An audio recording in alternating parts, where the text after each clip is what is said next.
Так, все, бастадық. Бүгін бізде adjective тақырыбы, бүгін ағылшын тіліне байланысты тесттерді талдаймыз. Оның ішінде сынесын. Бірінші сұрақта қараңыздар.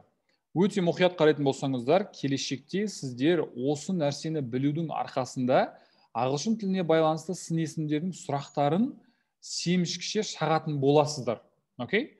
Сондықтан да бүгін өте мұқият болыңыздар. Кеттік ал, біріншісі. Living in town is бір нәрсе деп тұр. Than living in the country. Яғни, бұл жерде дұрыс жауап есебінде мен than деген сөзге қараймын да, A вариантын таңдаймын, A вариантын. Неге десеңіздер, себебі ағылшын тілінде than деген сөзді көретін болсам, демек ол салыстырмалы шырай. Салыстырып жатыр бір нәрсемен. Окей?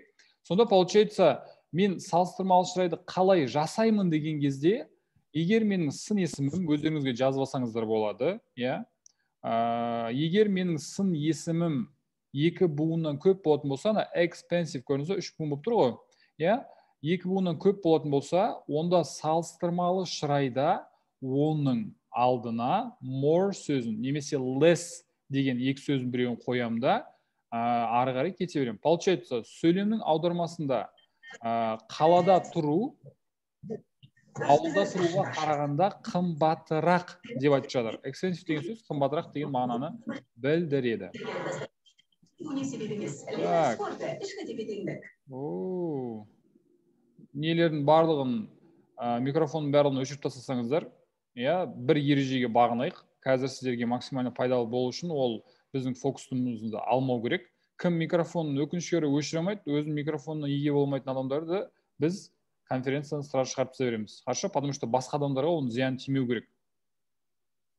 Так, бірінші сұрақта түсінікті, яғни қалада тұру, ауылда тұруға қараған кезде қымбатырақ деп жатыр. Than деген сөзді көргенімнің арқасында мен салыстырмалы шырайды іздеуім керек екенін түсіндім. Ал салыстырмалы шырай екі буыннан көп болса, алдына more немесе less деген сөзді қою арқылы мына сөздің өзін қалдырамын. Аудармасы жаңа айттым, Екінші сұрақта, опять сол сын есімдерге байланысты сұрақ. Опять мына жерде мен than деген сөзді көріп тұрмын. Than деген сөзді көргенім үшін мен жаңағы салыстырмалы шырайды іздеймін. Industrial деген сөз ол бізде үш буыннан тұрады, дұрыс па? Үш буыннан тұрғандықтан, жаңа айттым, more, бірінші сұрақтағыдай, немесе less деген сөзді алдына қойым керек. Сол кезде менде мына вариантты бірден D вариантын қоямын да ары қарай кете беремін. Енді неге деген сұрақ туындайды. Бұл жердегі неге деген сұраққа біз былай жауап береміз. Себебі біріншіден than тұр, екіншіден мен than тұрғаннан кейін салыстырмалы шырайды іздеймін, ал салыстырмалы шырай мынау үш буыннан, сын есім үш буыннан тұрғаннан кейін алдына more немесе lessті қою арқылы жасалынады деп айтамын. Окей? Үшінші сұрақта choose the correct form of adjectives, this negotiation will be дейді. Енді бұл жерде сын есім тудырушы жұрнақтардың несі, қайтсам, тізбегі. Мына жерде енді believably деген ол сын есім емес, believeful деген ол сын есім, believe деген ол сын есім емес.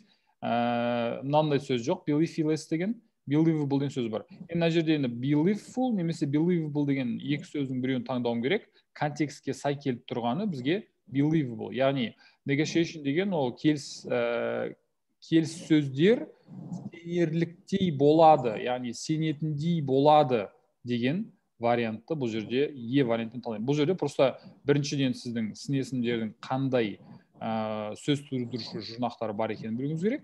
Енді ол кішкене ұзақ әңгіме. Екіншіден бұл жерде уже сөздік қордың әңгімесі. Окей?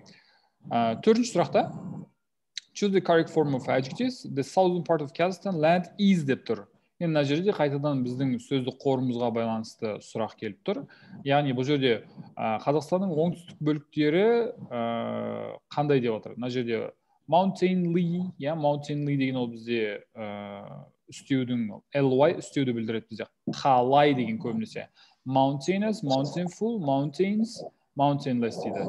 Яғни бұл жерде біз опять же сөздік қорға және контекстке қарап отырып mountainous деген сөзді таңдаймыз. Яғни бұл жерде Қазақстанның оңтүстік бөлігі таулы деген мағынаны білдіреді. Бесінші сұраққа келдік. She worked at her English pronunciation деп тұр. яғни ол өзінің ағылшын тіліндегі дұрыс сөйлеуіне, pronunciation, дыбысталуына өте көп жұмыс жасады деп тұр. Енді бұл жерде қай вариантты таңдаймыз деген сұрақ болуы мүмкін. Бұл жердегі вариант she worked дегеннен кейін ол бізде ол көбінесе істеу, яғни әрекеттің қандай екенін білдіретін нәрсе ол бізде істеу. Ал мына жердегі істеулердің арасында мен more-ды таңдай алмаймын, потому что hard деген сөз ол бір ғана буыннан тұрады. Most деген сөзді таңдай алмаймын, оны қазір түсіндіремін не екенін. Hardly деген сөз мына жерде ол контекст бойынша келмейді, себебі hardly деген сөз ол әрең деген мағынаны білдіреді. Hard және most тұр. Most болу үшін ол опять же қазір түсіндіремін күшейтпелі шырағы келген кезде қандай мағына білдіретіндігін, неге олай болатындығын. Ал бір вариант қалады сол кезде бізде ол B варианты, B варианты ол hard, яғни she worked hard at her English pronunciation. Ол өзінің ағылшын тіліндегі дұрыс дыбысталуына, дыбыстарды дұрыс шығаруына өте беріліп, тер төгіп жұмыс жасады дегенді білдіреді. 6-да this flat деп тұр, is деп тұр, одан кейін than тұр. Көрдіңіз бе?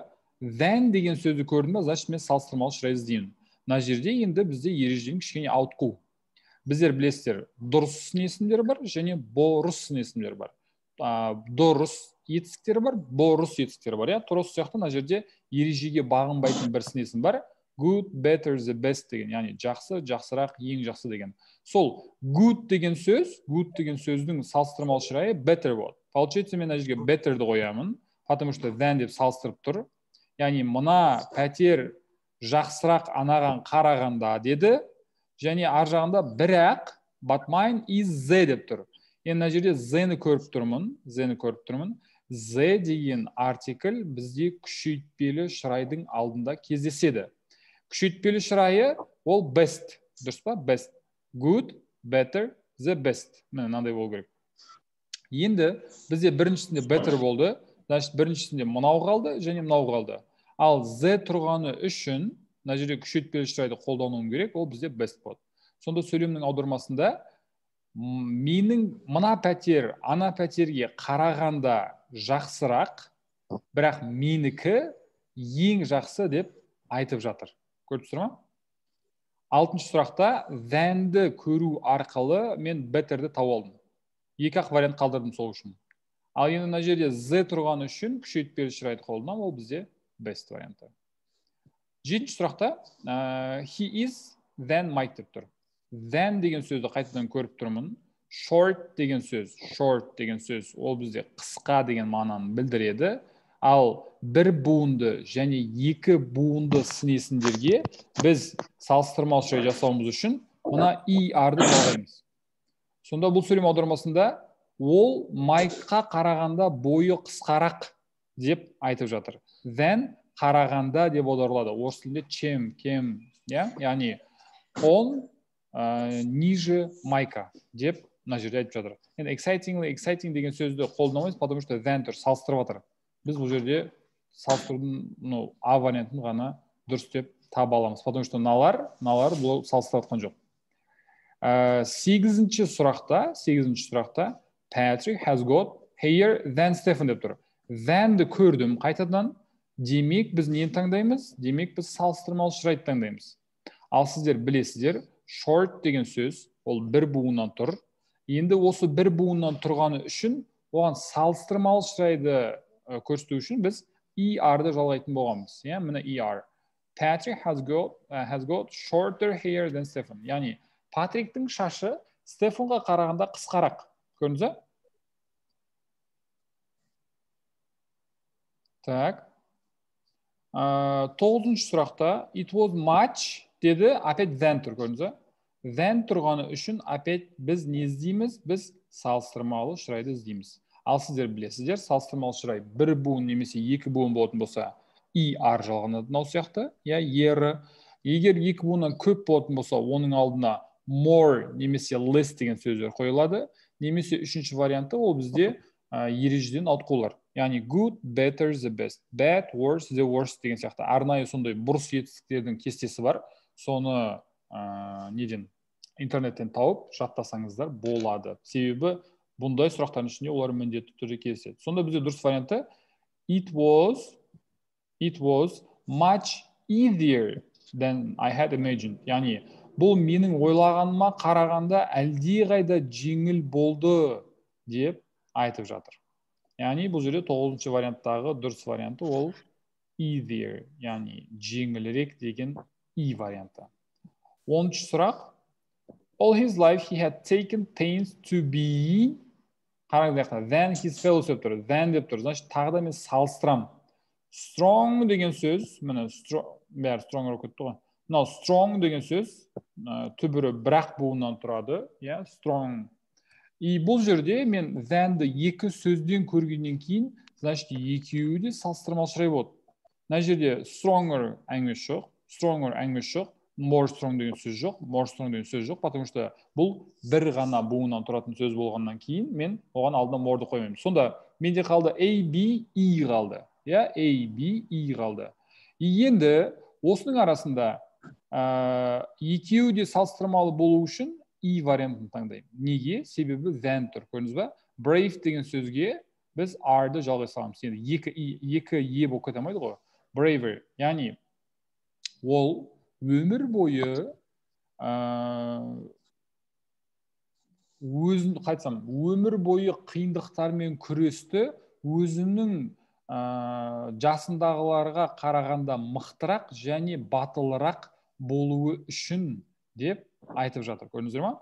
Сонда бізде мына жерде 10-шы сұрақта И варианты дұрыс болады екен. Тура сол сияқты 11-ші сұрақ. I think he is деді among them деді. Сіздер осындай сөздерді көретін болсаңыздар, яғни қандай сөздер? Among деген сияқты сөзді көретін болсаңыздар, онда ол сын есімге қатысты болатын болса, сіз күшейтпелі шырайды іздейсіз. Бағанан бері біз айттық, салыстырмалы шырай, ол than деп айттық, дұрыс па? Енді күшейтпелі шырайға келген кезде осындай индикатор сөздер бар. Among деген сөзді көрсеңіз, онда сіз күшейтпелі шырайды таңдауымыз керек.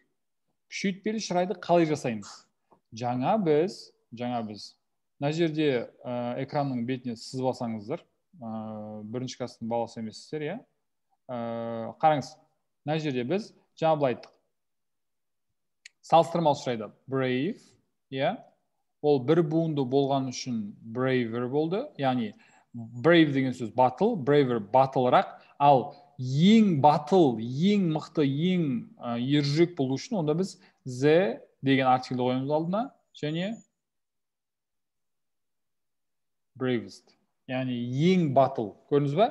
Сонда бізде braver the bravest деген идеяның ішінде ол екіншісі салыстырмалы шырай, үшіншісі күшейтпелі шырай. Бұл бізде бір немесе екі буынның идеясында осылай жасалынады, иә? Z қойылады, соңына EST жалғанады. Ал егер ол екі буыннан көп болса, мысалға difficult болсын, яғни қиын деген сөз. Difficult-тан кейін more difficult болады, себебі бұл екі буыннан көп болып тұр. Және ең қиын дегенде the most difficult. Байқасаңыздар, мына жерде бастапқы формасы, одан кейін салыстырмалы шырайы, одан кейін күшейтпелі шырайы. Мына жерде де жай шырайы, салыстырмалы шырайы және күшейтпелі шырайы. Және бағана айтқаным сияқты, осындай кездерде бізде ережені ауытқулар бар. Good, better, the best. Яғни жақсы, жақсырақ, ең жақсы. Көрдіңіздер ма? Осыны өздеріңізге скриншот жасап алсаңыздар болады. Осыны өздеріңізге жаттап алсаңыздар болады. Осында ереже бар. И бұл сіздерге НТ-ның ішінде өте қатты көмектесетін ережелердің біреуі. Ағылшын тіліне байланысты білесіздер, жыл сайын ОБТ-да ең үлкен конкуренция, ең үлкен конкурс болатын мамандықтардың біреуі, иә? Себебі ағылшын тілі қазір қатты спроста. И сіздерге әрбір балл өте маңызды. Әрбір балыңызға назар аударсаңыздар, онда сіздер ертең сол бір балдың арқасында, артық жинауыңыздың арқасында грантқа түсуіңізге мүмкіндігіңіз көбейеді. Бұл видеолардың барлығы YouTube-та болады. біз сіздерге ютубтың ссылкасын жібереміз қосымша. Тағы да уайымдамаңыздар, кім көре алмай жатса, кімде бір проблема болатын болса, сол біздің ютуб каналға міндетті түрде тіркеліп қойыңыздар, біздің инстаграмға тоже тіркеліп қойыңыздар. Ютубқа салған кезде астына ссылкаларды белгілеп қоямыз. Біздің инстаграмға тіркелген адамдарға тағы да қосымша ұбт-ға байланысты 3 біздің тегін кітабымыз бар, кітапшамыз, оларды да береміз. Ол видеоларды біз ютубқа салған кезде астына барлық сілтемелерін қалдырамыз, сондықтан да ұмытпаңыздар. Енді 11-ші кетті, жақсы, 11-ші кетті. Енді келесі сұраққа көшейік. Келесі сұраққа көшеміз. Мынаны алып тастайын. Келесі сұрақ бізде 12-ші сұрақ. Мынау кет қалмас үшін осы жерде жүре берсін. Келесі сұрақта былай. If a thing worth doing, it's worth doing дейді. Яғни бір нәрсені жасауға тұрарлық болса, worth doing деген сөз бір нәрсеге достойный болу, я? If a thing worth doing, яғни бір нәрсені жасауға тұрарлық болса, it is worth doing, яғни оны ең жақсы жолмен жасау керек деген сөйлем. Мынау негізі мақал, ағылшын тіліндегі. И оны просто егер сіздер жаттаған болсаңыздар, онда сразу дұрыс вариант келеді. Егер сіз түсінбеген болсаңыздар, но имеется в виду мына жерін таппаған болсаңыздар, онда контексттен табуға болады. И бұл жерде ол дұрыс варианты бізде B болады. The best көрдіңіз бе бағанағы. Good, better, the best. Тура сол сияқты, 13-ші сұрақ бар. They have бір нәрсе paper than we have. Than тұр. Міне than тұр. Проблема жоқ. Значит, біз салыстырмалы шырайды іздейміз. Енді бұл жерде сіздердің білуіңіз керек нәрселердің маңыздыларының біреуі, ол зат есімнің қандай зат есім екенін білу. Яғни ол санала ма, саналмай ма. Paper деген сөз, ол қағаз. Қағаз ағылшын тілінде саналмайды. Яғни a sheet of paper болатын болса, яғни лист бумаги болатын болса, яғни бір қағаздың штугы болатын болса, онда ол саналады. Ана жерде ол жалпылама қағаз деп айтып тұр ғой, сондықтан ол саналмайды. Ал ол саналмаса, демек мен салыстырмалы шырайда екі түрлі вариант бар, себебі than деп тұр. Мына little деген сөз бар, и few деген сөз бар. И little'дың салыстырмалы шырайы less болады, ол саналмайтын зат есіммен қолданады. Few'дің салыстырмалы шырайы ол fewer болады. Получается, ол бізде саналатын зат есіммен қолданады. Ал бізде саналмайтын мынау қолданғаннан кейін осы вариантты таңдаймыз. Сонда бізде дұрыс вариантында they have less paper than we have. Яғни оларда қағаз бізге қарағанда аз деп айтып жатыр. Окей? Сонда дұрыс варианты бізде A варианты болады. 15-ші сұрақта this is Z тұр, көрдіңіз бе? Z тұрма, бағана айтқан сияқты, міне Z тұрған сияқты, сіздер күшейтпелі шырайды қолдануыңыз керек. Ал күшейтпелі шырай ол the most, көрдіңіз бе? Most деген сөзі бар. Көп буында. Beautiful деген сөз көп буын ғой, екі буыннан көп қой. Сондықтан біз the most beautiful деген B вариантын таңдаймыз. Яғни бұл бақтың ішіндегі ең әдемі, ең әдемі жер деп айта аламыз. 14-ші сұрақта бізде осы дұрыс жауабы екен.